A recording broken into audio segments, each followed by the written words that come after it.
32 जिल्हा परिषद निवडणुका ह्या एकदाच घ्या अशी मागणी या याचिकेमधून करण्यात आली।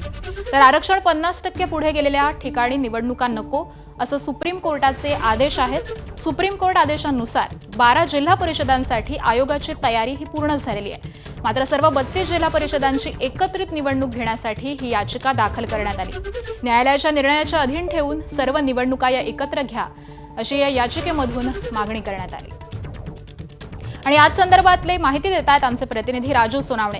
राजू, खरं तर जिल्हा परिषदाच्या निवडणुका ह्या 30 तारखेच्या आधी घ्या असे आदेश आधी देण्यात आलेले होते, परंतु आता चिन्ह दिसत आहेत की या निवडणुका ह्या लांबणीवर जाण्याची शक्यता आहे। अगदी आपण पाहतोय की सर्वोच्च न्यायालयाने जो आदेश दिला होता त्यामध्ये म्हटलं होतं की 31 जानेवारीच्या आतमध्ये सर्व स्थानिक स्वराज्य संस्थांच्या निवडणुका घेण्यात याव्या अशा प्रकारचे आदेश दिलेले होते।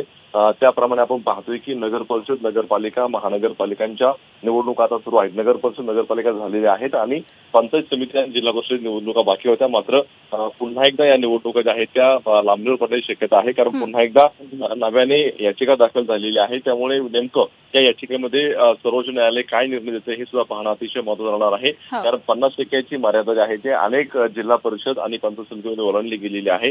त्यामुळे कुठेतरी या सगळ्या निवडणुका ज्या एकत्रितपणे घ्याव्या अशा प्रकारची याचिका आहे, त्यामुळे सर्वोच्च न्यायालयाची भूमिका अतिशय महत्त्वाची राहणार आहे। खरं तर ही निवडणुका आणखी पुढे ढकलण्याची दाट शक्यता आहे, कारण 31 जानेवारीपर्यंत असं जर घोषणा केली तर 31 जानेवारीपर्यंत ह्या निवडणुका होतील असं वाटत नाही। त्यामुळे ह्या पुढे जाण्याची शक्यता आहे। मात्र जर पुढे गेल्या तर साहजिकच आहे की 10वी-12वीच्या परीक्षा आहे, त्यामुळे या कालावधीत सुद्धा घेणं कितपत योग्य राहील। त्यानंतर पुन्हा पावसाळा सुरू होतोय, त्यामुळे या निवडणुका ज्या आहेत त्या आणखी लांबणीवर पडण्याची शक्यता आहे। त्यामुळे सुप्रीम कोर्ट आता नेमका काय निर्णय देतं हे पाहणं महत्त्वाचं असेल।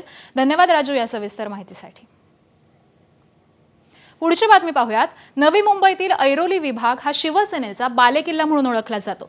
दरम्यान हा बालेकिल्ला उद्ध्वस्त करण्याची जबाबदारी ही भाजपनं अनंत सुतार यांच्यावरती सोपवली आहे। अनंत सुतार हे पालिकेमध्ये 6 टर्म नगरसेवक राहिलेत। दरम्यान याच सगळ्या संदर्भामध्ये भाजप